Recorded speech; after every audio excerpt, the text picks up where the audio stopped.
cumprimentar os irmãos com a paz do Senhor, né?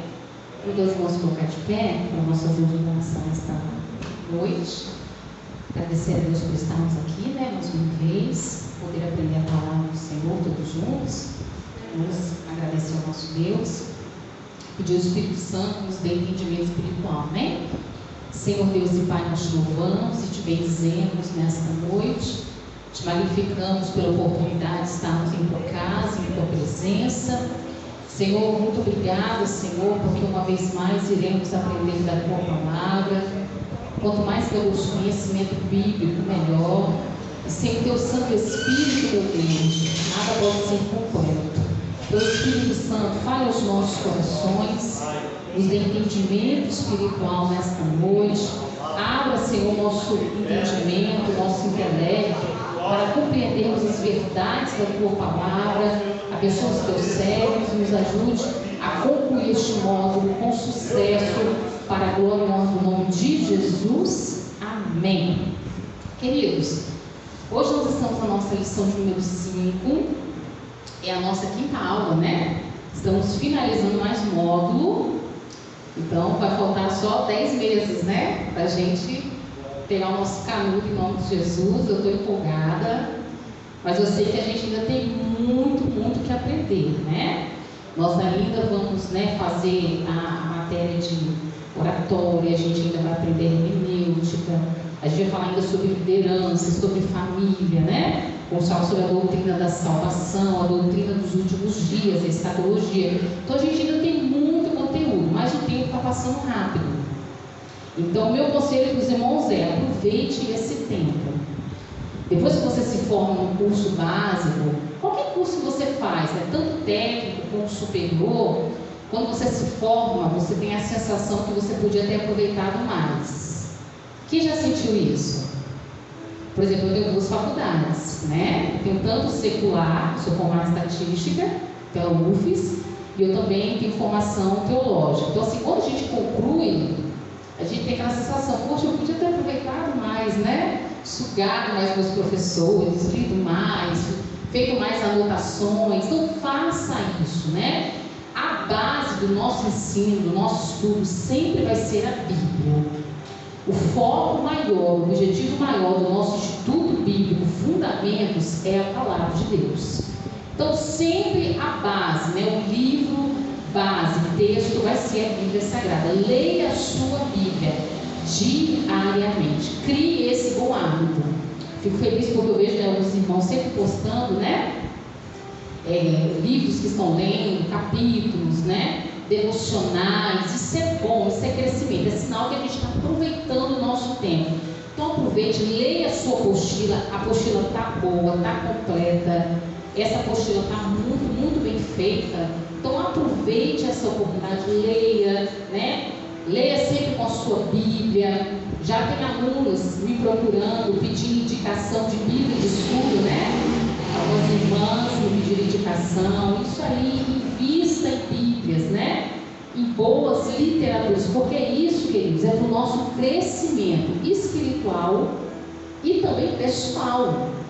Que a Bíblia, a gente tem falado muito sobre isso, ela não te ensina apenas a ser um bom obreiro, que a nossa vida não se resume só aqui, né? Nós somos corpo, alma e espírito. Nós temos vida sentimental, espiritual, financeira, pessoal, né? Fazemos parte de uma sociedade. A Bíblia nos ensina para todas as áreas da nossa vida. Então a Bíblia ensina a ser um bom obreiro, uma boa mãe, uma boa esposa, um bom marido, um bom filho, um bom pastor, um bom membro, um bom vizinho. Então aproveite a sua Bíblia, leia ela, né? Está lá 10 minutinhos, parou, né? Estamos fazendo uma atividade, estou à toa.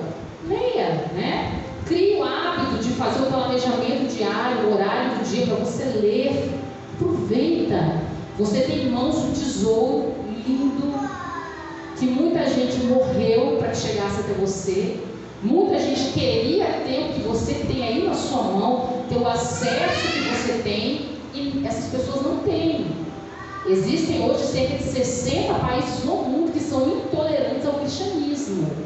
Você andar com a Bíblia publicamente é praticamente impossível, né? Os missionários, tem missionário aqui, Tatiana, missionário Alexandre, eles até fazem contrabando de Bíblia, né? Enquanto aí uns fazem contrabando de droga, né? Pessoas para prostituição, armas, é contrabando de Bíblia para chegar nesse lugar. Então você tem um tesouro riquíssimo, algo maravilhoso está ao seu alcance diariamente. Você precisa se apoderar, aproveitar desse tesouro que é a palavra de Deus.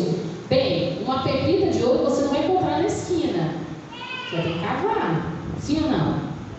Tem que ter as ferramentas certas, ter os lugares certos, tem que cavar, derramar suor, derramar sangue. Quantos que morrem, né, procurando tesouros? Mas a Bíblia nunca vai te matar, pelo contrário, ela sempre vai te dar mais vida. Então eu não conheço um crente que leu a Bíblia, compreendeu a Bíblia, praticou a Bíblia e ficou pior. Não conheço, sempre ficaremos melhor. Ah, mas a pessoa se corrompeu, é porque ele leu da forma errada, já estava corrompido. A interpretação dele estava errada, estava corrompido. Agora quem lê, compreende e executa, se torna uma pessoa melhor. Amém? Então esse é o intuito do nosso curso. Hoje a gente vai falar sobre os profetas menores. Na aula passada a gente falou sobre os profetas maiores. 5 livros da Bíblia são os profetas maiores, né? E a gente viu que esses profetas sofreram e muito. E a gente acreditando com eles, né, a gente percebe que servir a Cristo é um chamado ao sofrimento. Então, por exemplo, quando o cristão começa a meditar na palavra, ele entende que servir Jesus não é um mar de rosas. Agora, o cristão que não medita na palavra, ele fica superficial. Primeira dificuldade que vem, ele pensa, Deus não é comigo. Quando na realidade os grandes heróis da fé, os profetas do passado, sofreram e sofreram muito. Então, servir a Jesus é um chamado ao sofrimento. E a gente está aprendendo aqui com esses homens que eram zelosos pela palavra de Deus, entregavam a mensagem de Deus. A sociedade da época os rejeitavam, perseguiram, né? Mataram, torturavam, prenderam. Todavia eles foram fiéis até a morte. Amém? E é o que Deus requer de nós, sermos fiéis até o fim.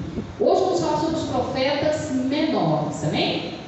Olha o que diz: Jesus Cristo, o qual foi por Deus outrora prometido por intermédio dos seus profetas nas Sagradas Escrituras. Está em Romanos capítulo 1, versículos 1 e 2. Paulo está dizendo que os profetas falaram, tanto os maiores quanto os menores falaram sobre Jesus. Amém? Ok? Ele está confirmando que Jesus é o Messias. Lembra, os judeus valorizavam muito os seus profetas. A Bíblia dos judeus, a Bíblia hebraica, ela é o nosso Antigo Testamento. Eles valorizam muito as Escrituras e os seus profetas. E aí vem Paulo dizendo, ó, tudo que foi dito pelos profetas foi dito em relação a Jesus Cristo. Ou seja, ele é o Messias prometido que os profetas lá no passado já haviam falado. Qual a diferença entre profetas maiores e menores? Quem pode dizer? Exatamente. Então, profeta maior não significa que ele é mais importante do que o menor, mas porque ele escreveu mais. Profeta maior, porque a extensão dos seus escritos são maiores. E também por causa de quê? O tempo do seu ministério durou mais tempo do que dos profetas menores, tá bom? Já é uma perguntinha que está aí. Vou pedir aqui a missionária Tatiana, pega uma folha, por favor, e passa para a irmã Raquel, por favor. Obrigada, viu? E para a irmã Cleide. Então já é uma perguntinha que está aí na sua lista, né? O que quer dizer profeta maior? O que quer dizer profeta menor, né? Tem gente que pensa que é questão de importância. Não é. É porque os profetas maiores tiveram mais escritos e a extensão do seu ministério foi por mais tempo. Peraí.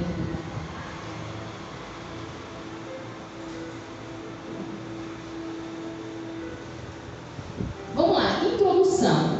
O profetismo em Israel foi mais do que prever o futuro. Tratou da conduta individual e social.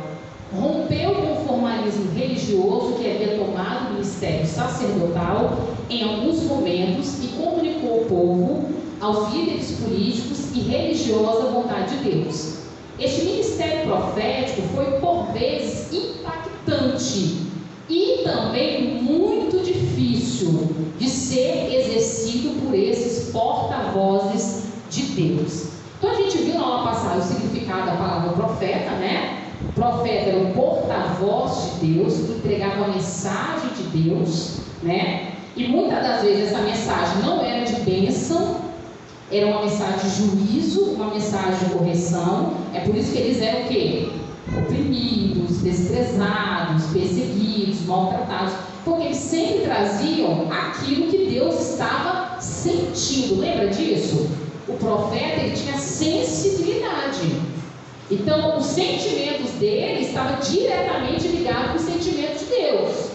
Se a nação estava fazendo o que era certo, os profetas entendiam, Deus está feliz, ok? Agora, se a nação se corrompia, Deus estava triste, os profetas também se entristeciam. Por que Jeremias é o profeta chorão, o profeta das lágrimas? Quem lembra? Por quê? Foi um dos períodos mais difíceis, né? Ele vai profetizar anos antes do cativeiro da Babilônia.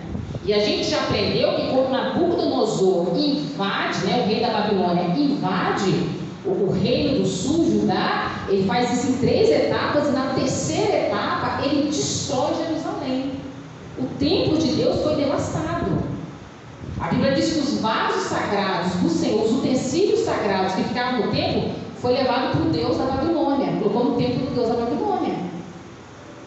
O povo foi massacrado, as virgens foram estupradas, os sacerdotes foram mortos, a cidade foi queimada, os muros foram derribados. Então, por que Jeremias está chorando? Porque ele sabia o que estava por vir. Esse povo está corrompido, esse povo não quer ouvir Deus, Deus está triste e vai vir destruição. E Jeremias sofreu, porque infelizmente a gente sofre por causa da maioria. Agora, o que a gente tem que entender, eu preciso fazer a minha parte, ser fiel até a morte, ainda que eu venha sofrer pelas consequências dos erros de outras pessoas, ok? E isso acontece, tá, irmãos, com todos nós. Muitas das vezes a gente sofre por causa do erro de outros. Agora, o que eu Tainara, tenho que fazer? Eu tenho que focar na minha vida com Deus. Bem, o Brasil era para tudo ser a nação mais abençoada do mundo.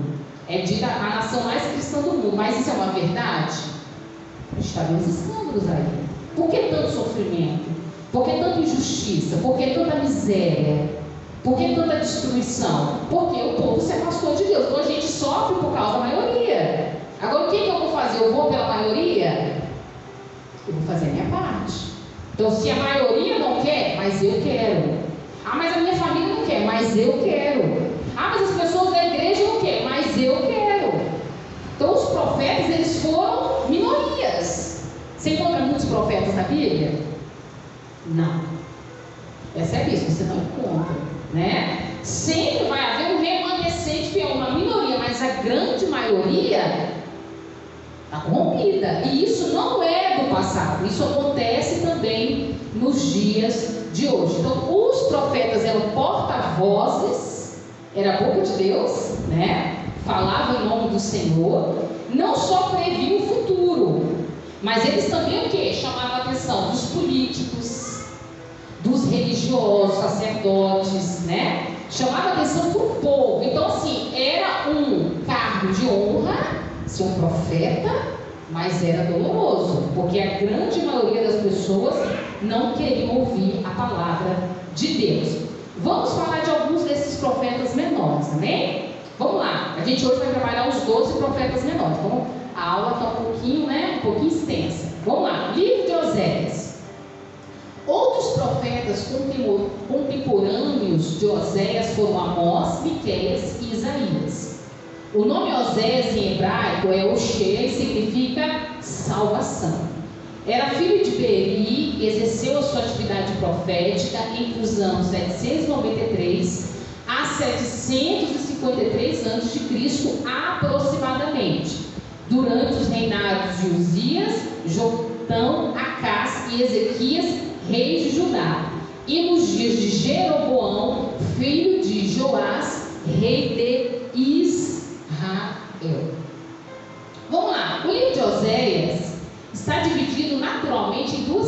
principais. A primeira está escrita em prosa, os capítulos 1 a 3, é uma biografia profética, pois retrata o complicado relacionamento conjugal do profeta com Gomer, a mulher de prostituições.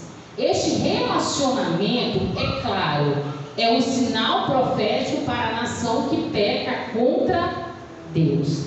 Então o profeta, ele sentia na prática o que Deus estava sentindo. Deus vai falar com Osés: Osés, você vai tomar uma mulher de prostituições. E esse seu casamento representa o meu relacionamento com o povo de Israel, porque eles são como prostitutas, né? Eles têm marido, só que eles preferem se prostituir, é o que Gomer fazia, né? Depois novamente caiu em prostituição. Então o profeta, ele sentia na prática o que Deus estava sentindo. Por exemplo, Ezequiel, que é o profeta maior, ele vai para o cativeiro da Babilônia e Deus fala com ele: ó, eu vou tomar a sua mulher, a delícia dos seus olhos. E a Bíblia diz que rapidamente a mulher dele morre. E Deus estava mostrando para Ezequiel exatamente o que iria acontecer em relação ao povo, né? Sofrimento. Então o profeta sentia na prática aquilo que Deus, o próprio Deus, estava sentindo. Vamos lá, a segunda parte. A segunda parte do livro, dos capítulos 4 a 14, escrita em poesia, é constituída de mensagens de reprovação aos pecados da nação por causa da sua corrupção. Olha onde a corrupção se alastrou. Seja no sacerdócio, os sacerdotes estavam corrompidos, na moral, ou seja, toda a sociedade estava sem moral, na política, no meio dos governantes, no culto e por causa da idolatria. Mas contém mensagem de esperança e revela o profundo amor de Deus por Israel, que no livro é apresentado como a esposa infiel, mas que é alcançado pelo surpreendente amor do marido traído, que é Deus, né? Então, assim como o homem caiu em prostituição, Osés ia lá buscá-la, assim era Israel, praticava a idolatria, e Deus compara com prostituição, mas Deus ia lá e resgatava Israel. Entenda, Osés está profetizando e o povo não está dando ouvido à voz de Deus. Daqui a pouco o povo vai cair no cativeiro, né? Vai cair no sofrimento. Entenda isso, a idolatria diante de Deus não é só uma imagem da escultura. Então, as pessoas pensam assim, que idolatria é imagem da escultura. Não é apenas isso, também é. Ídolo é tudo aquilo que está no seu coração acima de Deus. Então, por vezes, o ídolo da pessoa não é uma imagem, mas é o seu dinheiro. Ele já falou sobre isso. O ídolo da pessoa não é uma imagem, mas é a si próprio. Ele está acima do próprio Deus, né? A prioridade dele é ele. Por vezes, o ídolo dele não é uma imagem, mas é o cônjuge, os filhos, seus bens, né? Então, tudo aquilo que está acima de Deus no seu coração, no seu ídolo, isso é idolatria, isso é pecado, é como se fosse prostituição. Você está traindo o seu marido, que é Deus. Então, nós não podemos praticar, né, a idolatria. E a gente já falou sobre isso. Deus, Ele não quer de nós apenas a prioridade. Deus quer também o quê? Exclusividade, né? O que quer ser exclusivo? O que quer dizer exclusivo? Prioridade. Deus é o primeiro, mas Ele também é exclusivo. O quê? Único. Só Ele é Deus. Não, eu amo Deus, mas eu também amo muito tal coisa. Então a pessoa acha que ela tem dois ídolos, né? Não tem como servir a Deus e a Mamon. Deus é as riquezas. Ou você serve um, desagrada o outro, ou você serve o outro, desagrada aquele, entendeu? Então Deus, Ele é prioridade, precisa ser, e também exclusividade. Só Ele é Deus. Então não pode haver nada no meu coração que seja como Deus, algo que eu vou adorar, entende? Porque Deus fala de adoração, né? Não, mas eu sou servo de Deus, mas por vezes a pessoa idolatra o dinheiro, a riqueza, né? Ele só pensa nisso, ele trabalha em prol disso, ele gasta todos os seus esforços em relação a isso. É uma idolatria. Então Deus tem que ser a prioridade e a exclusividade. Só Ele é Deus e eu só adoro só Ele. Ok? A gente tem que tomar muito cuidado, porque existem muitos ídolos disfarçados de não ídolos. Entende isso? Por vezes a gente idolatra um projeto pessoal nosso, que está acima do próprio Deus na nossa vida. Então, se esse projeto pessoal a gente não realiza, a gente abandona Deus, fica revoltado com Deus, né? Agora, se Deus é minha prioridade, é minha exclusividade, os projetos pessoais que não saem do papel, eu vou entender. Não é a vontade de Deus. Ou eu preciso me esforçar, né, melhor para que isso saia do papel. Ok? Tá dando para entender? Bom? Agora o livro de Joel. Então a gente falou um pouquinho do livro de Oséias. Aí na sua apostila tem mais alguns detalhes, né? Você que está lendo a sua Bíblia diariamente, você vai chegar no livro do profeta Oséias, em nome de Jesus, esse ano ainda. Amém? Esse ano ainda você ainda vai chegar no livro do profeta Oséias. Leia porque é maravilhoso. Agora o livro de Joel. O nome Joel significa Yahvé Deus. A única informação biográfica que temos deste profeta está no primeiro versículo do livro. Joel, filho de Betuel. Uns acreditam que ele tenha profetizado por volta de 835 a 805 a.C., enquanto outros estudiosos propõem a data de 400 anos antes de Cristo. Quando a gente fala do Antigo Testamento, a gente já comentou que as datas nem sempre são exatas. Há sempre uma discussão, né? Ah, escreveu em tal época. Não, escreveu em tal época. Por quê? A gente está falando de milhares de anos atrás. Ok? Então as datas nem sempre são exatas. O que a gente tem que entender: o livro é inspirado por Deus. Tem uma mensagem para a minha vida, para os dias de hoje, tá bom? Pelo contexto do livro, é possível crer que ele tenha sido um profeta sacerdote, dadas muitas referências que ele faz ao templo e a Sião. Então, como Joel cita muito referências do templo e de Sião, que é Jerusalém, acredita-se que ele tenha sido um profeta sacerdote. Para ser sacerdote, qual é o requisito básico? Quem lembra? Ser da tribo de Levi. Requisito básico, né? A gente falou já que Israel tinha 12 tribos. E para ser sacerdote, basicamente, tem que ser da tribo de Levi. Como ele cita muito templo, Jerusalém, acredita-se que ele tenha vindo dessa tribo e que ele era um sacerdote. Profeta e sacerdote. Qual a diferença entre profeta e sacerdote? Quem lembra? Qual é a função básica do profeta? O profeta, o que o profeta fazia basicamente? Profetizar, ou seja, ele falava a mensagem de Deus ao povo, lembra? E o sacerdote?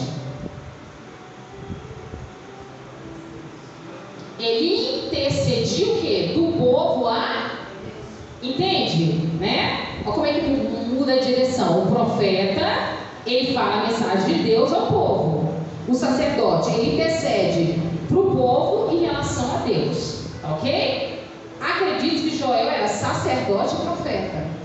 Então, ou seja, ele tinha essas duas funções, né? Ou seja, ele tinha um trabalho dobrado. Sim, perfeito, exatamente. Samuel é um outro exemplo, né?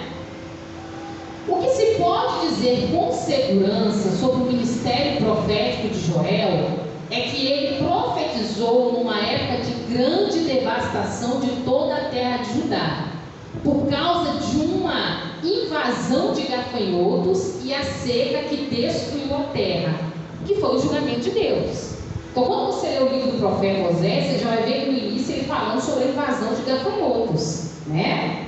E claramente ele deixa ali para o povo de sua época que aquilo era julgamento de Deus, aquilo ali era disciplina, né? Nós temos aprendido que o sofrimento que Deus permite na vida do homem é também uma disciplina. Mas é para matar? É para quê? Ensinar. Menino, você vai ficar de disciplina ali. 2 minutos no cantinho do pensamento, né? É para matar o menino? É para quê? Ensinar, né? Então, o que as pessoas não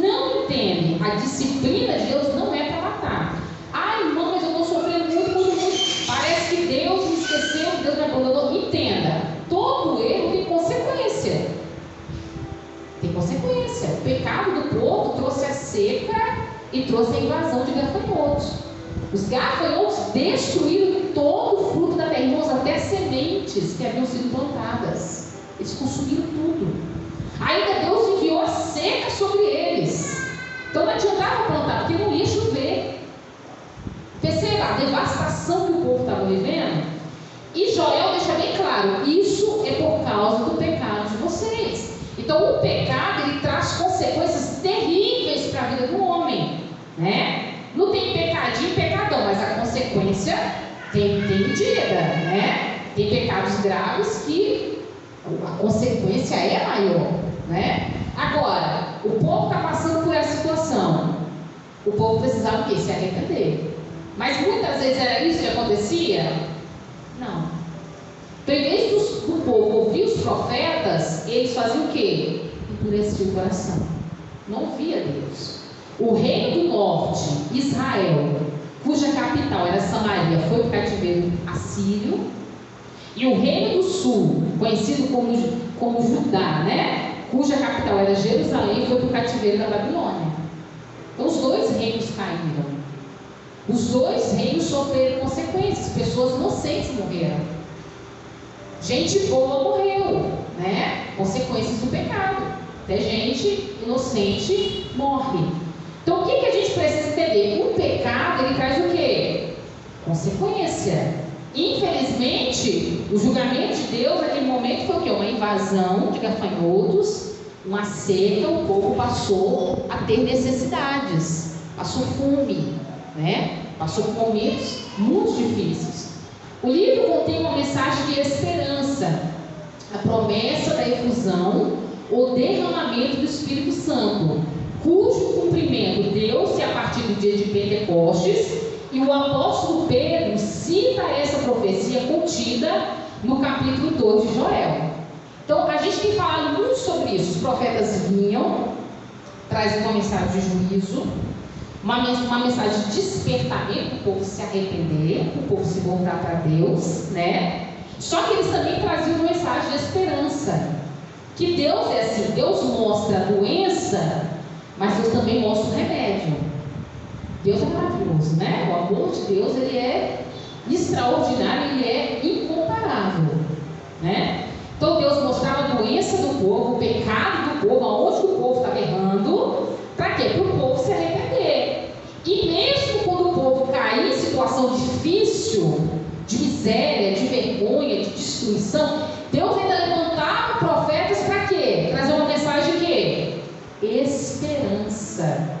E muitas das vezes a mensagem de esperança era qual? O Messias, que é Jesus, o nosso Salvador. Então os profetas foram, né, aqueles que anunciaram o Messias. E Joel, ele anuncia o derramamento do Espírito Santo, que hoje nos atinge, né? Hoje nós recebemos o batismo do Espírito Santo e podemos ser cheios do Espírito Santo. Só que o derramamento começou no dia de quê? Está lá em Atos 2, dia de Pedro, quando vai fazer o seu discurso, ele vai usar qual profeta no seu discurso? O profeta Joel. Então algo foi profetizado muitos séculos antes, estava se cumprindo em Atos capítulo 2, no dia de...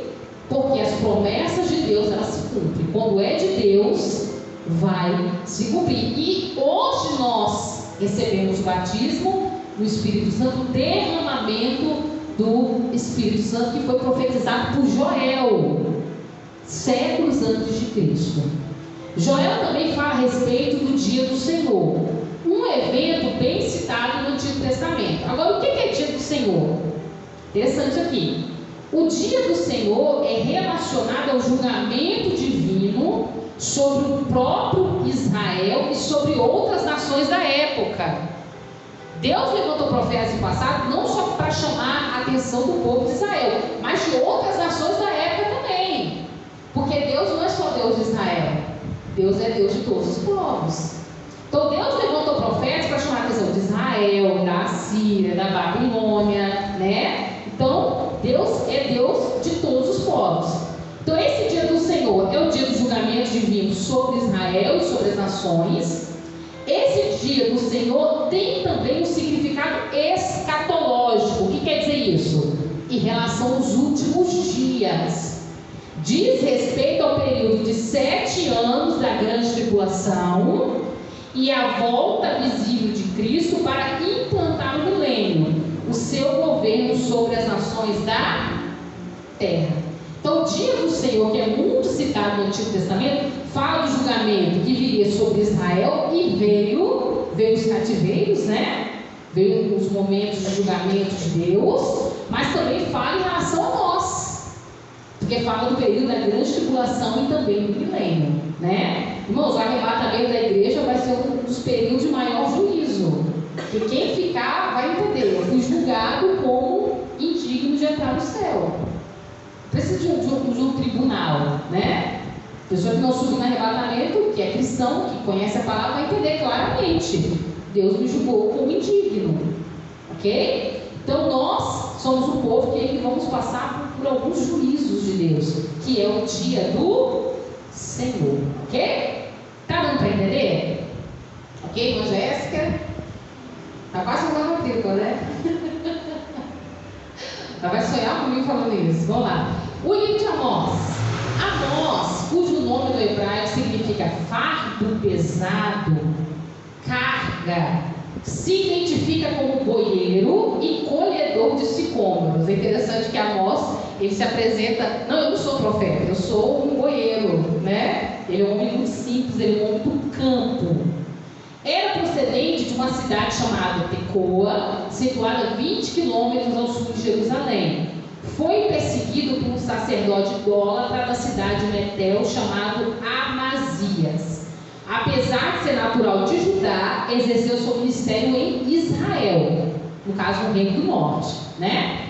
Contém palavras de juízo contra nações estrangeiras e termina com a promessa de que Judá regressará à sua terra para de lá nunca mais ser arrancado.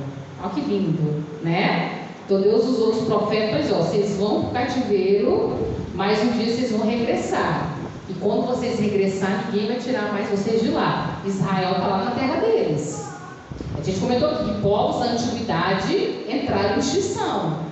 Não existe mais, né? Os assírios, né? Não existe mais. Agora, Israel, depois de cativeiros, depois de enfrentar muitas batalhas, está lá, a nação de Israel, ok? E Deus é fiel. Deus já havia usado os seus profetas para assim alertar. É interessante que Amós era um nome simples, enquanto Isaías era um de sangue azul.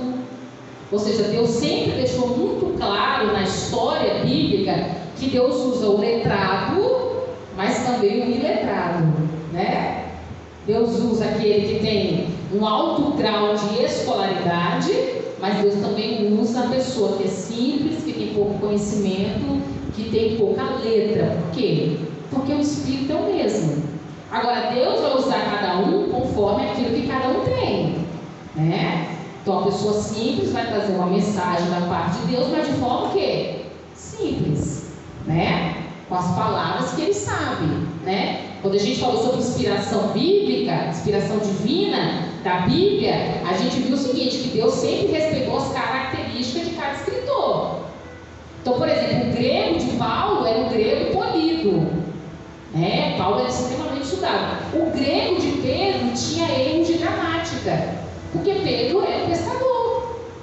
Então Deus sempre vai usar a pessoa respeitando aquilo que a pessoa é, aquilo que ela tem, ok? Então a pessoa que tem mais conhecimento, mais estudo, vai trazer uma mensagem mais elaborada, ok? Uma pessoa mais simples, uma pessoa com pouca letra, vai trazer uma mensagem mais simples, mas tem inspiração do mesmo jeito. Vai edificar eu e vai edificar você, amém? Glória a Deus. Vamos lá, o livro de Obadias. Com apenas um capítulo, Obadias é o menor livro dos profetas menores e também do Antigo Testamento. Seu nome no hebraico significa servo de Yahvé. Obadias é um nome comum no Antigo Testamento. 12 ou 13 pessoas são mencionadas com este nome. O livro contém uma mensagem profética de condenação a Edom, que se uniu com Israel, depois fazendo aliança com a Babilônia. Essa é a única referência histórica do livro. Ou seja, Obadias, ele profetizou para os edomitas. E a gente sabe que os edomitas eram parentes dos israelitas. No momento antes da batalha contra a Babilônia, eles fizeram aliança com Israel. Quando viram que Nabucodonosor estava dominando, o que eles fizeram? Fizeram aliança com Nabucodonosor, traiu os seus próprios parentes, né? Ficaram do lado do mais forte. Então Deus usa o profeta Obadias para chamar a atenção deles, para repreendê-los por causa da sua atitude, né? Esses fatos envolvendo Edom renovaram a inimizade antiga que havia entre os descendentes de Esaú, os edomitas são descendentes de Esaú, e os de Jacó, isto é, entre Edom e Israel. Inimizade que se manifesta especialmente em alguns textos pertencentes aos períodos exílico e pós-exílico. Acredita-se que o livro tenha sido redigido por volta do 5º século a.C., ou na invasão que foi realizada pelos filisteus e árabes entre os anos 848 e 841 a.C., no reinado de Jorão. Isso situaria o livro então por volta de 840 a.C. Então há um debate. Uns acreditam que o livro foi escrito no 5º século a.C. e outros acreditam que foi por volta da data 840 a.C. Lembra, o Antigo Testamento, as datas não são exatas muitas vezes, né? Porque a gente está falando de algo muito, muito antigo. Todavia, a mensagem que está nesse livro, ela tem o quê? O que tem? Inspiração divina, ok? Então ela foi soprada por Deus. Também. Verdade. Isso mesmo, né? Aquele livro de confiabilidade, né? Fala sobre essa questão de datas. Por que essa diferença de datas? Um exemplo, essa troca de calendários, né? Vamos lá, o livro de Jonas. Seu nome no hebraico significa o quê? Pombo. Jonas é o profeta que tenta fugir de uma ordem divina. O livro relata como foi que o profeta, tentando fugir da ordem divina, talvez por uma questão de patriotismo, haja vista que Nínive, a capital da Síria, era um símbolo de opressão para Israel, não quis proclamar a eles a mensagem divina. O próprio Jonas evidencia que desejava mesmo que aquele povo fosse destruído pelo Senhor. Mediante o arrependimento do povo de Nínive, Jonas ficou o quê? Irado. Então, quando você lê o texto, você entende que Jonas não quer pregar em Nínive, porque ele sabia que Deus é misericordioso e aquele povo poderia se arrepender. E ele queria o quê? O castigo de Deus sobre aquele povo. O Nínive era a capital da Síria. A Síria foi, né, uma nação que muito lutou, oprimiu o povo de Israel. Então ele não queria que eles se arrependessem, ele queria o quê? Deus descesse fogo em cima deles, né? Então a gente vê que os profetas também são o quê? Seres humanos e sentimentos como nós, né? Então por vezes a gente fala assim, mas fulano pode ter esse tipo de sentimento. É carne, é ser humano, ok? É por isso que a gente tem que alimentar o quê? O nosso espírito. Se a gente alimentar a carne, a gente vira igual o Jonas, né? Não vai que Deus castiga mesmo. Esse povo aí que é nada com Deus, não vai que Deus manda fogo neles. É ser humano, tem sentimentos humanos, né? Isso faz parte da nossa condição humana. Então Jonas, ele irou, ele não gostou, né? Não, sabe, o Senhor é misericordioso, que o Senhor ia perdoá-lo se ele se arrependesse. E realmente eles se arrependeram. Na verdade, o livro do profeta Jonas é uma lição maior para o próprio Jonas, entende? A mensagem dele é uma lição maior para ele mesmo e também para nós. O Senhor mostrou-lhe que ele dava mais valor a uma planta do que a um conjunto enorme de pessoas, de aproximadamente 600 mil pessoas, né? Quando a planta ela morre, ele fica, né, revoltado. Aí Deus chama a atenção dele. Você queria que o povo fosse destruído e você está triste por causa de uma planta? O que é mais importante? A planta ou o ser humano? Os animais ou o ser humano? O ser humano, né? Qual é a mensagem central da Bíblia? A principal? Salvação de quem? Do ser humano. Deus quer salvar o homem, irmãos. Ok? Deus quer salvar o homem. Deus não tem prazer na morte do homem, né? Deus dá oportunidade, né? Deus vai, levanta profetas, usa pessoas. Para quê? Porque Deus quer que a pessoa se arrependa, obedeça a Deus e seja o quê? Salva. Então Jonas não entendeu o propósito. O livro do profeta Jonas, com a narrativa que encontramos nele, é uma clara demonstração também da misericórdia de Deus. O Senhor é soberano sobre todas as nações da terra e usa de compaixão mesmo para com o povo que seja até mesmo inimigo de Israel, desde que ele se arrependa, é claro. Então Deus é um Deus de quê? Misericórdia. E não é só para aqueles que são inimigos da igreja, para nós também, porque nós também somos pecadores, né? Nós também erramos, e erramos muito mesmo nós sendo cristãos. Livro de Miqueias. Em hebraico, o nome Miqueias significa quem é semelhante a Yahvé. No começo do livro, encontramos a informação de que Miqueias era natural de, ou Moreset Gat, né? Povoado situado a uns 40 quilômetros a sudoeste de Jerusalém e que viveu nos dias de Jotão, Acás e Ezequias, reis de Judá. Foi, portanto, um dos profetas do século 8, contemporâneo de Isaías, Oséias e Amós. O foco da mensagem de Miqueias, né, é condenar ali a atitude dos sacerdotes, dos governantes, né? Porque no período dele também havia muita idolatria. Vou até pedir para vocês fazerem uma atividade daqui a pouquinho em relação a Miqueias, tá bom? Vamos lá, o livro de Naum. Naum é um dos profetas que não apresentam uma autobiografia, né? Na verdade, quando a gente fala dos profetas menores, não se tem muita informação biográfica deles, né? O nome dos seus pais, a cidade onde eles nasceram, né?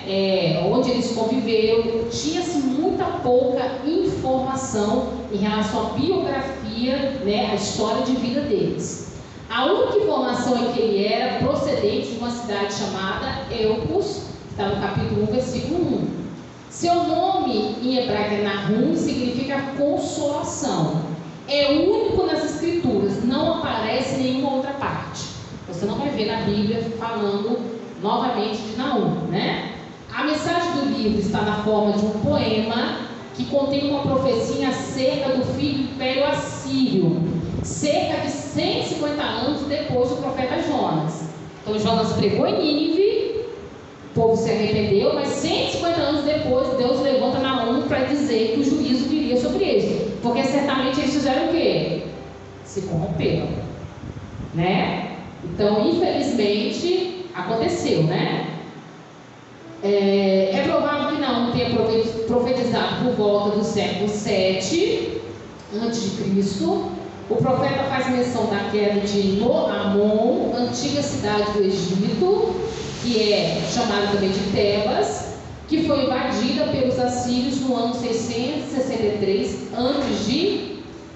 Então a mensagem de Naum também está focada aos assírios, ou seja, não é israelita. Por quê? Porque Deus é o Deus de todos os povos. Deus quer que todos os povos se arrependam. Agora, todos irão se arrepender? Infelizmente não, né? Mas Deus quer que todos venham se arrepender para serem salvos. Vamos lá, livro de Abacuque. Abacuque é outro exemplo de profeta cuja biografia não nos foi deixada. Seu nome só ocorre aqui e o significado é incerto. Na forma hebraica pode significar apertar, abraçar ou ainda abraço ardente. A tradição rabínica afirma que Abacuque foi o filho da mulher sunamita que Deus, através do profeta Eliseu, ressuscitou. Então há essa tradição dos rabinos, dos mestres judeus, que diz que Abacuque tenha sido, né, o filho da viúva, que o profeta Eliseu foi lá, abraçou ela, né, e assim abraçou o menino, e assim ele ressuscitou. Por isso o nome abraço. Mas isso não é algo que a gente pode afirmar, tá? É só uma tradição rabínica, ok? Ele era integrante do coro do templo, tá lá, né? Se você abrir em Abacuque 3,19, aí na verdade é HA, né?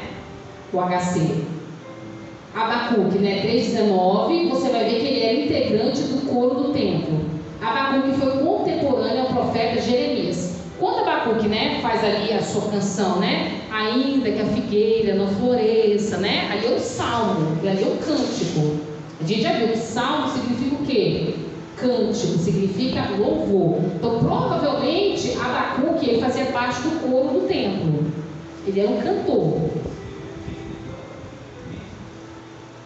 Possivelmente, né? Porque aqueles que não eram sacerdotes, eles eram cantores, né? Os levitas foram destinados para esse culto, né? Tanto no tabernáculo como para o templo, né? E ele no templo, ele viu toda a corrupção.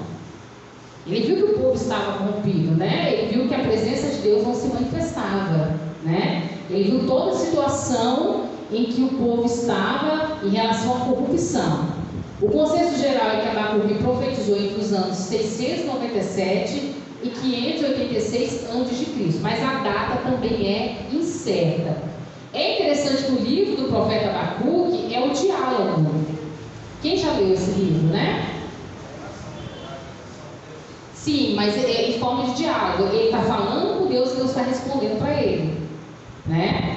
Então ele faz questionamentos a Deus e Deus vai respondendo, né? Por exemplo, ele começa dizendo: Senhor, até quando eu vou ver a corrupção e o Senhor não vai fazer nada? Aí Deus vai falar o que para ele? Escreve, porque eu estou levantando os caldeus. Para quê? Para trazer juízo sobre o povo. Aí ele vai falar: mas Deus, os caldeus é pior que o teu povo. E era mesmo. Os babilônios eram pior que o povo de Judá. Aí Deus vai responder para ele: não, mas o juízo também vai vir sobre os caldeus, sobre os babilônicos, né? E aí que ele vai cantar o salmo, o cântico que a gente conhece, né? Que ele vai dizer todas aquelas palavras lindas, né? Ainda que a figueira não floresça e tudo mais, que é um salmo, é um cântico, é um louvor. E você vê que até os hinos põem essa letra, né? Então assim, é um diálogo entre o profeta e o próprio Deus. Então ele está falando com Deus e Deus está respondendo a ele, né? Não é uma mensagem direta ao povo, é Deus e ele. E é claro, a mensagem ficou, né, escrita e destinada a todo o povo, inclusive a nós. Vamos lá, o livro de Sofonias. Yahvé esconde é o significado em hebraico do nome Sofonias. As informações sobre este profeta também são muito poucas. Baseados na pequenina genealogia encontrada, os estudiosos concluem que Sofonias era da descendência real. Dirige-se a Judá, repreendendo a nação por sua injustiça e idolatria, as nações diversas e também a Jerusalém. O conteúdo do livro indica que Sofonias profetizou por volta de 638 a 621 a.C., no período do rei Josias. Esta data situa Sofonias como contemporâneo de Jeremias e antecessor de Naum e também de Abacuque. Perceba, os profetas estão profetizando em um tempo de idolatria, né? Um tempo de corrupção. Então o ministério profético ele veio para quê? Para trazer a identidade de volta para o povo. Vocês têm que servir um único Deus, vocês são servos de Deus, vocês têm que adorar só a Deus, percebe? Então o profeta é aquele que vem aproximar o homem de Deus, né? Trazendo ali uma mensagem para que o povo venha se arrepender e novamente se voltar ao Senhor. Então tem muitos que falam que é profeta, mas só profetiza a bênção. E o que nós precisamos ouvir muitas vezes não é bênção, é a verdade, né? Por quê? Porque quando a verdade ela é pregada, a libertação vem a cura, vem a restauração. Então depois fala: eu sou profeta, mas ele só profetiza a bênção. E aí mesmo ele profetizando a bênção, se o Deus da bênção não tiver dando autoridade àquela palavra, a bênção não vai chegar. E a orientação que a pessoa precisa para que a vida dela seja transformada, ela não vai ter. Então a preocupação do pregador, da pregadora, é sempre entregar a mensagem que Deus quer. Pode ser uma mensagem dura, né? No tempo que a gente está vivendo, muitas mensagens mensagens duras que o Senhor nos dá. Mas sabe, a gente precisa saber falar. Quando a verdade ela é falada com sabedoria, ela não mata. Ela faz o quê? A vida. Agora é claro, quando eu digo a verdade de forma dura, de forma grosseira, de forma insensível, eu vou fazer o quê? Vou matar a pessoa. Pode ser a verdade, mas eu preciso ter o quê? Sabedoria nas minhas palavras, amém? A Bíblia fala de um dom espiritual que é palavra de sabedoria. Você tem que ter sabedoria enquanto pregador, enquanto ensinador, enquanto evangelista que evangeliza. Você tem que ter sabedoria para você pôr as suas palavras, né?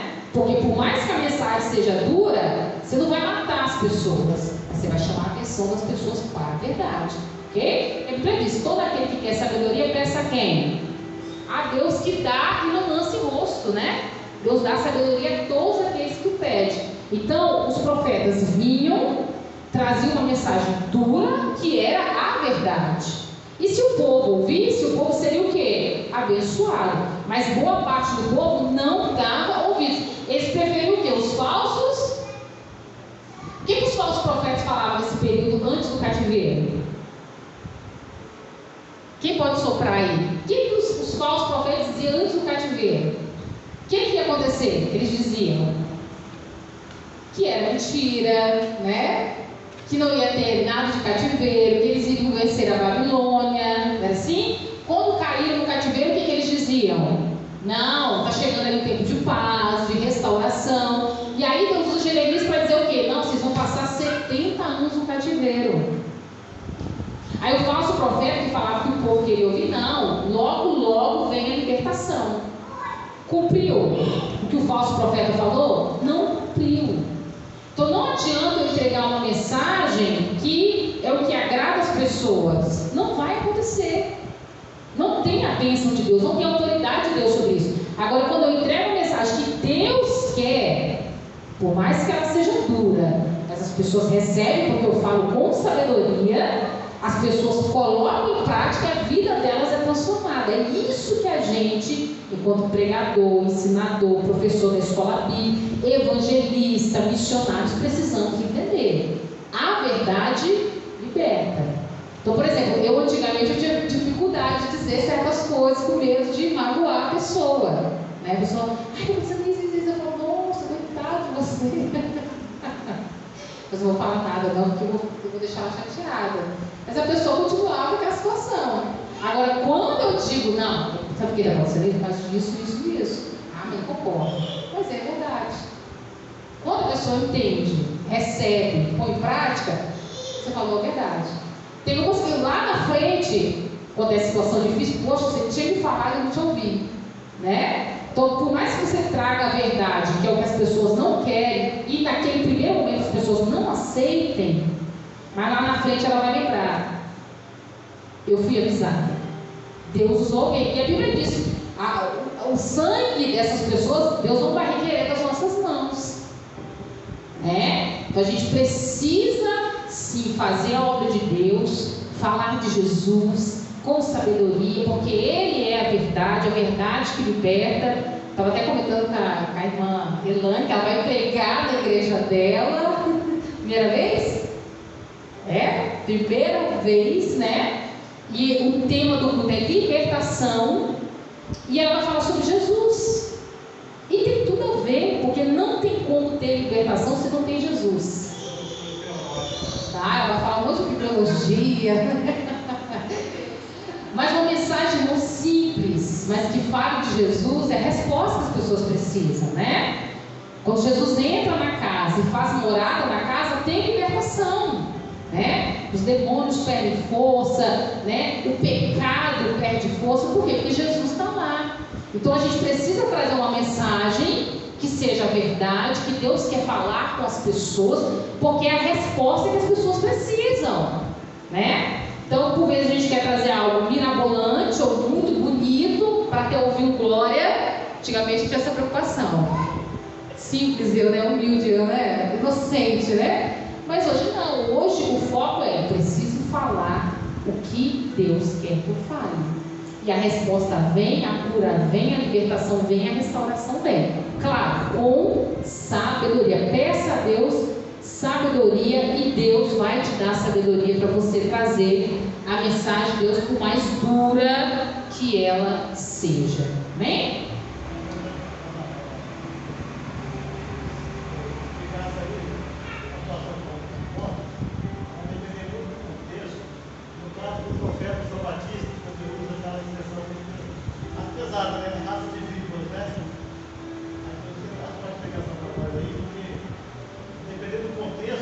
Sim. Quando João Batista está na Bíblia, ele usa a expressão. Sim. Mas hoje, então, às vezes a pessoa pode interpretar mal, né? A pessoa trazer uma mensagem. Falar da mesma forma, né? Quer dizer, que é igual o profeta João, né? Entenda, João está entregando a mensagem para aquele povo, para aqueles ouvintes ali, para aquele auditório. E naquele auditório havia, sim, muitas raças de víboras, né? Pessoas que eram falsas, né? Pessoas que conheciam a palavra, né? A lei, a Torá naquela época, mas não praticavam. Pessoas que se diziam, né, justas e santas, mas mataram Jesus, né? Então eram pessoas que eram falsas mesmo, né? Venenosas, traiçoeiras, traidores, é tanto que eles fizeram toda aquela armação para condenar Jesus, né? Falaram que ele blasfemou, que ele falou isso, que ele fez aquilo, para quê? Então ele está falando para aquele público, para aquelas pessoas, ele não está falando para a igreja, entende?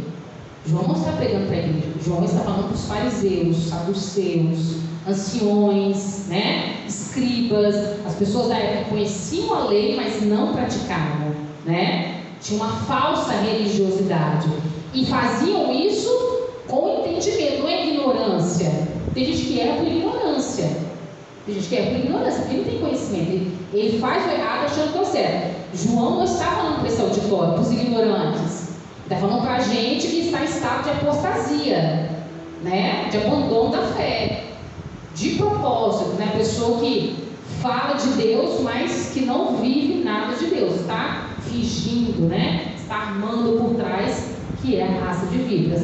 É o que a gente tem que ter muito cuidado, né? Não imitar, não, tem que aprender com aquela mensagem, com aquela passagem, e eu preciso trazer de forma clara para o meu público hoje. Claro, o Espírito Santo em nós, ele nos orienta, ele nos ensina, né? Quando eu medito na palavra, quando eu tenho compreensão do texto, o porquê dessa expressão, né? Para quem que isso foi dito. Então tudo isso tem que ter muito cuidado, né? Desviado, tem. Aí, sempre tem uma justificativa, uma guarda para alguma coisa. Sim. Sempre tem uma desculpa, né? Sim. Mas você não pode deixar de pegar a palavra, tem que falar. Perfeito. Deus quer que você fale. Exatamente. Mesmo que ele não queira, mesmo que ele ache, né, que é pesado. Sim. Mas é o que Deus, né, está revelando para falar. Sim, é aí que entra a sabedoria.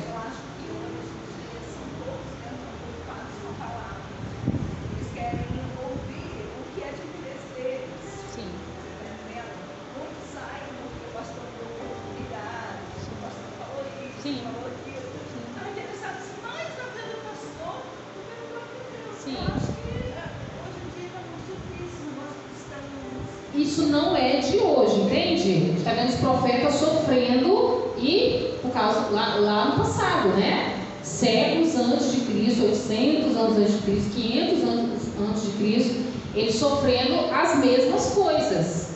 Então eu estou trazendo uma mensagem de Deus, mas nem todo mundo quer receber. A grande maioria não quer, né?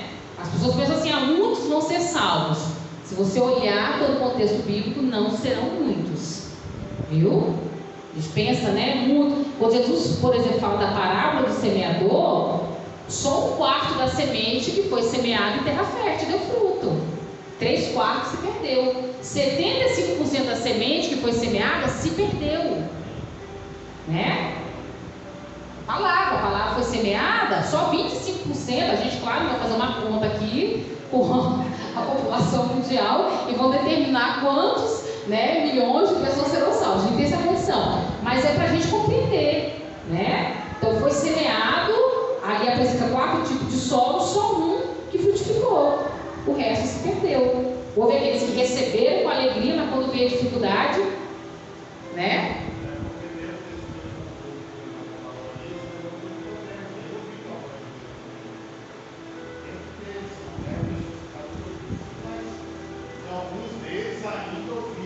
Perfeito, exatamente. Mas a grande maioria, não. Então havia ali uma minoria sim, mas a grande maioria, então esse é o público de João Batista, né? Estava ali o tempo todo querendo matar ele, mas não fazia por causa de quem? Por causa do povo. Não, o povo tem ele como profeta, por isso que a gente não mata, porque senão a gente ia matar ele. Então é gente de coração ruim mesmo, que quer matar uma pessoa, né? E a pessoa estava dizendo a verdade. Ok? Vamos lá, o livro de Ageu. Ageu é um dos profetas pós-exílicos, isto é, que profetizaram depois do exílio babilônico. Ele foi contemporâneo de Zorobabel e do profeta Zacarias. Seu nome significa festivo, do hebraico Hagai.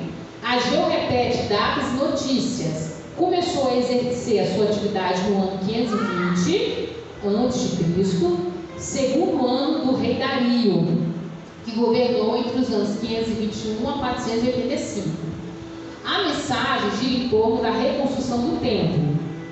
O novo rei da Pérsia, Ciro, permitiu o regresso e a reconstrução do templo, que foi inaugurado em 516 a.C.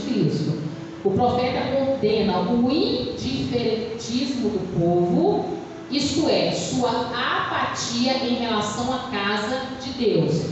A gente viu na aula passada que foram 3 os profetas do período pós-exílio. Foi Ageu, foi Zacarias e o outro, depois eu vou olhar para os irmãos, né? Então são profetas do período quê? Pós-exílio. Depois que o povo passou quantos anos na Babilônia? No cativeiro? 70 anos, né? E a gente já falou aqui que o povo foi liberto da idolatria por causa desse momento, né? O cativeiro veio para arrancar deles essa idolatria, né? Essa fraqueza que eles tinham em relação a adorar outros ídolos. Então foi depois do cativeiro da Babilônia que eles pararam com isso, né? Hoje os israelitas, boa parte, eles são monoteístas, eles só servem a um Deus, né? Que é o Deus Criador. E a gente está vendo que Ageu, nesse período, ele está ali no momento da reconstrução do templo. Mas a gente sabe que a reconstrução não era como o templo de Salomão, né? Foi um grande barracão mesmo. Mas tinha a glória de Deus, né? É ele que diz, a glória dessa última casa vai ser maior do que a da primeira, né? Porque não é a estrutura física em si, mas são o coração, né, o interior daqueles que estão cultuando, que estão servindo a Deus. Livro de Zacarias. Junto com Ageu, Zacarias profetizou nos dias de Zorobabel. Seu nome no hebraico significa Iavé se lembrou ou Iavé se lembra.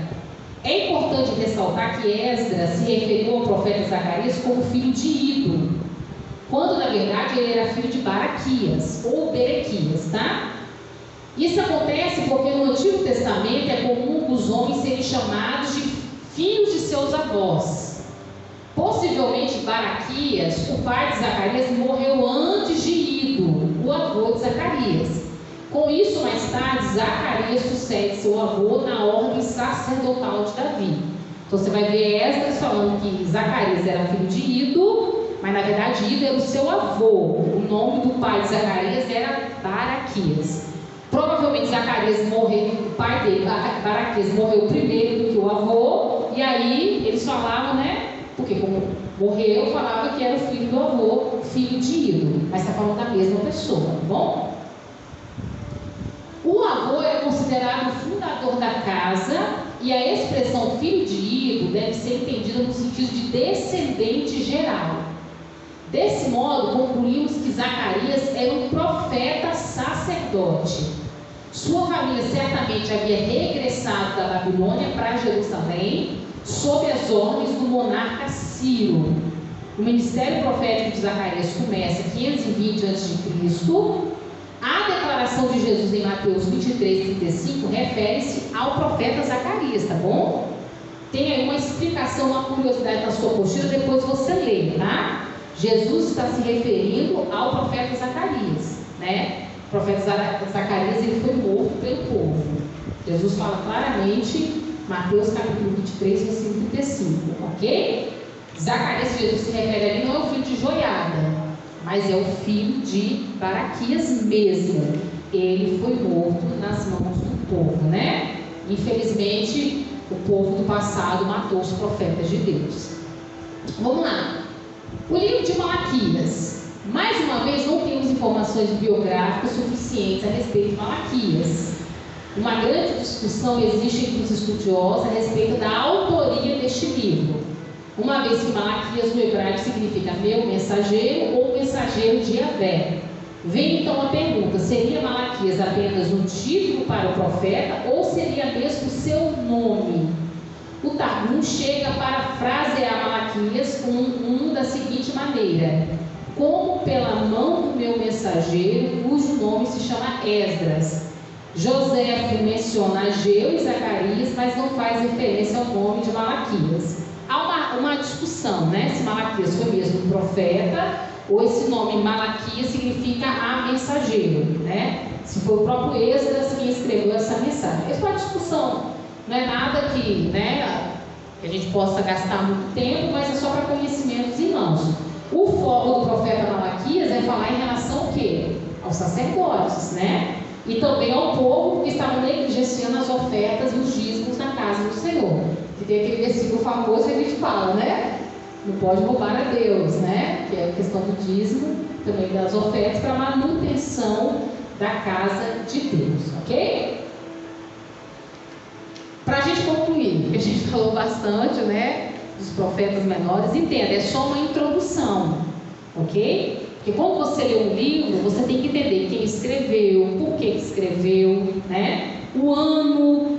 A gente está falando de uma cultura completamente diferente da nossa. Então, esse é o intuito dessa matéria, introdução ao Antigo Testamento. Então, a gente está introduzindo aqui todos esses livros para quando você fazer a sua leitura diária e cair nesses livros, né, do Antigo Testamento, você tem uma noção daquilo que você está lendo. Você vai entender, não, essa mensagem não é para mim. Essa profecia é para Israel, essa profecia é para a Síria, essa profecia é para Edom, né? Então você vai montar o seu sermão, você tem que ter todo o cuidado, né? Para dizer, isso já aconteceu, aconteceu no Brasil, ok? Então essa introdução é para a gente ter uma noção do que cada livro está falando. Por exemplo, a nossa próxima matéria é a introdução ao Novo Testamento. Então a gente vai falar um pouquinho o que Mateus fala, o que Lucas, o que Marcos, o que João, os evangelhos, né? Depois a gente vai falar sobre Atos, né? O que fala ali, uma noção. Depois as epístolas, depois o Apocalipse. Então é uma introdução, porque você está lendo a Bíblia, sim ou não? Quem está lendo a Bíblia aqui todo dia? Olha, parabéns, é isso aí. Pelo menos um capítulo por dia, tá bom? A irmã Helena está lendo 5, né? Você leu 5? Brincadeira. Leiam a sua Bíblia diariamente. Aí quando pessoas falam assim, eu não estou entendendo nada, eu falo com ela, porque você tem que se matricular no curso. Você tem que entender a introdução de cada livro. Senão você vai ler mesmo, você não vai entender. Por que está falando isso aqui? Né? O Diácono Manuel está lendo 10 capítulos, né, Diácono? Isso aí.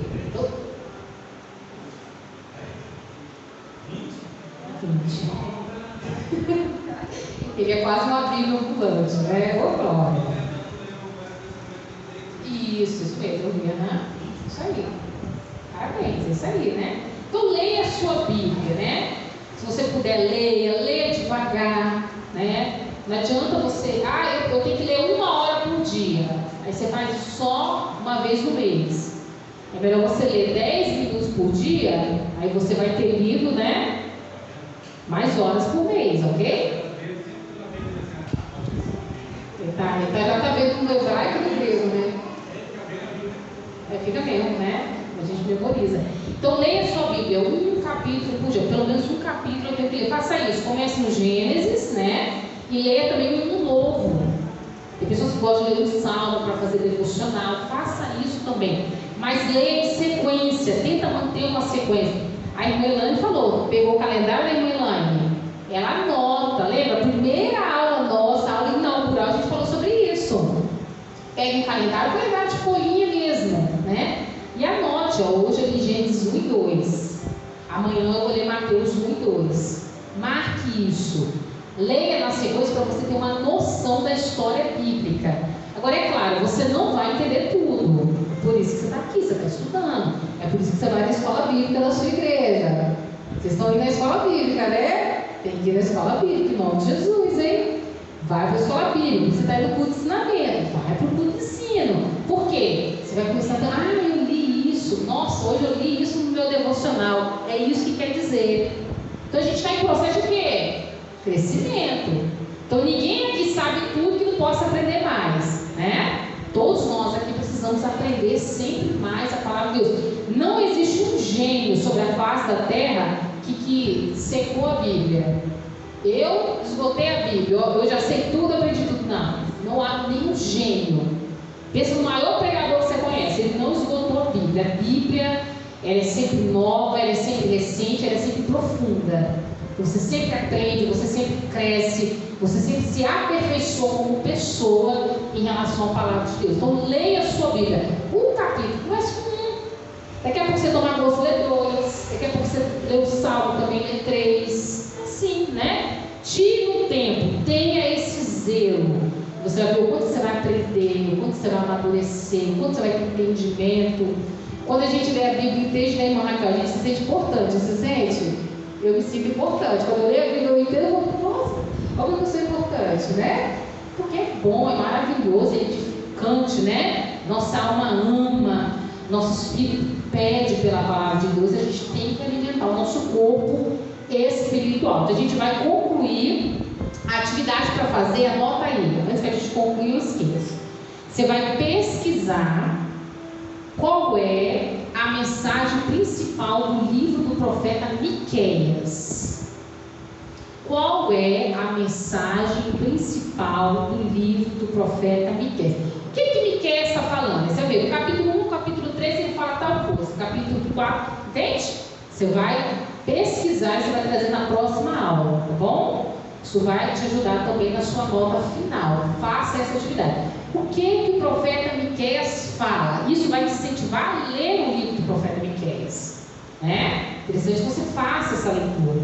Vou ler um capítulo hoje, amanhã eu leio outro, daqui a pouco você leu um livro da Bíblia. Olha que maravilha, né? 66 livros você já leu um, tá bom? Então pesquise qual é a mensagem principal do livro do profeta Miqueias. É um profeta menor, tá? A gente fez só uma introdução dele aqui, mas não falamos sobre a mensagem principal. Você vai pesquisar e você vai trazer na próxima aula. Você pode jogar na internet tem muita coisa boa, tá? A sua Bíblia de estudo tem uma introduçãozinha, geralmente tem relação àquele livro. Dá uma lida na sua Bíblia, dá uma lida nos capítulos. Você vai ver que mensagem profunda e atual. Foi para aquela época, mas ela é muito atual para os dias de hoje, inclusive para a nossa vida, né? A gente precisa aprender lições com o passado. Vamos lá. Para a gente concluir, a semelhança do Novo Testamento, o Antigo termina com uma profecia: eis que eu vos enviarei o profeta Elias, antes que venha o grande e terrível dia do Senhor. Essa profecia era referente a João Batista, e nele se cumpriu. Jesus mesmo disse: eu, porém, vos digo que Elias já veio, e fizeram com ele tudo o que quiseram, como a seu respeito está escrito. Esta profecia dizia a respeito ao trabalho de João Batista de preparar o caminho para o Senhor Jesus. Podemos dizer então que o Antigo Testamento termina apresentando um vislumbre do Salvador, que é quem? Jesus Cristo. E agora a gente vai começar na próxima aula o Novo Testamento. O nosso foco vai ser Jesus, ok? Você vai sair daqui amando Jesus mais do que você já ama, tá bom? Então tá maravilhoso, tá? Os irmãos acertem a mensalidade, tá bom? Os irmãos já fizeram isso, acertem, porque a gente vai pegar a apostila essa semana e a gente ainda tem muito a aprender, ok? Já foi 2 matérias, só faltam mais 10. Estamos chegando à jornada final. Tá, o pastor. Aí, deixa eu parar aqui um minutinho.